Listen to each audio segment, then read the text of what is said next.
Eto na po guys. Nahiwa ko na po yung talong. Ibubuhos ko na po siya dito. Pinakasan ko na po yung apoy nito. Ito pa lang po yung unang gatang nilagay ko. Yung sumi ko kanina.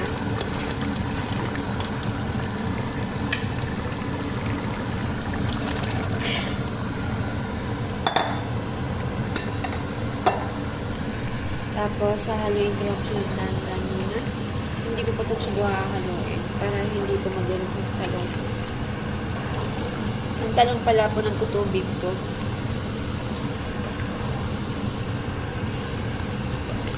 Lalo na kapag binabad nyo po sa tubig, nahiwa nyo na po siya tapos binabad nyo po sa tubig, nagsisipsip po siya ng tubig, kaya nagkakatas din po yun ng tubig pag niluluto.